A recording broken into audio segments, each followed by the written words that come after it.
सभी का स्वागत है हमारे चैनल में फियर इज़ बैक। तो चलिए चलते हैं आज की कहानी की ओर। दोस्तों, आज की कहानी हमें राहुल छेत्री ने भेजी है, जो कि यूपी के रहने वाले हैं। तो आइए इस कहानी को जानते हैं।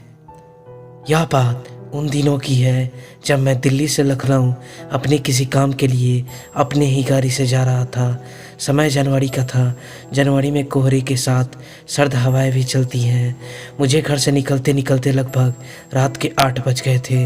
मैं अकेला ही लखनऊ जा रहा था। रात को जब मैं दिल्ली से लगभग 210 मील दूर पहुंचा तो कोहरा बहुत ही ज़्यादा बढ़ गया था। तो मैंने कहीं पर रात रुकने की सोची। तो कुछ ही दूर पर मुझे एक कॉटेज दिखाई पड़ा और वहां मैं चला गया। मैंने उस कॉटेज में एक रूम बुक कराया और कुछ खाकर सोने के लिए चला गया। कॉटेज बहुत पुराना था, मानो ऐसा लग रहा था कि यहाँ पर कोई इंसान नहीं बल्कि शैतान बसते हैं। एकदम सुनसान और कोई भी इंसान नहीं। मैं रात को सो रहा था, तभी मुझे लगभग 12:30 बजे किसी की पायल की आवाज़ सुनाई दी। मैं तुरंत ही खड़ा हो गया और यह देखने के लिए खिड़की के पास गया कि कौन आधी रात में घूम रहा है, क्योंकि कॉटेज में तो मैं और मेरे मैनेजर के अलावा कोई और भी नहीं था। तो फिर ये औरत के पायल की आवाज़ कैसे मुझे सुनाई दे रही है? मुझे कोई भी नज़र नहीं आ रहा था। तो मैंने रूम से मैनेजर को कॉल की तो उसने कहा कि सर कोई भी नहीं है, आपको हवा से ऐसा लग रहा होगा।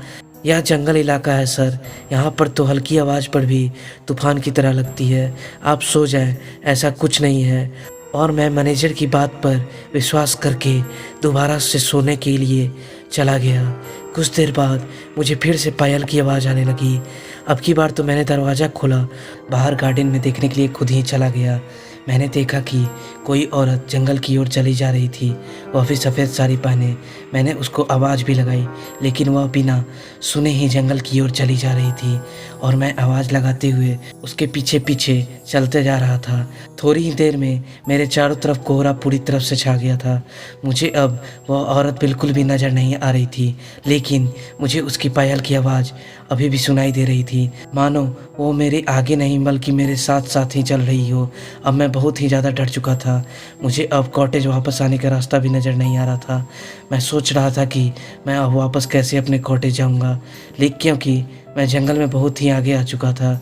लेकिन वह पायल की आवाज़ मेरा पीछा नहीं छोड़ रही थी, वह मेरे साथ साथ ही थी। अब मैंने ज़ोर से चिल्लाना शुरू कर दिया और इधर उधर भागने लगा। मैं बहुत डर चुका था। तभी कुछ दूर बाद मुझे कॉटेज का मैनेजर मिल गया, जो कि मुझे अपने साथ वापस कॉटेज ले गए और उस औरत के बारे में बताया कि जिसकी पायल की आवाज़ मुझे सुनाई दे रही थी, इसी कॉटेज में उसकी आत्मा आज भी इस कॉटेज के आसपास भटकती है। इसी कॉटेज में उसकी मृत्यु हो गई थी आज से ठीक 10 साल पहले। मैं कॉटेज आकर बेहोश सा हो गया। फिर कुछ देर में खुद को ठीक किया और सुबह होते ही वहाँ से निकल गया। उसके बाद से मैं आज तक अकेले कभी भी ट्रैवल करना नहीं सही समझता हूँ। तो दोस्तों, यह थी राहुल छेत्री की सच्ची घटना।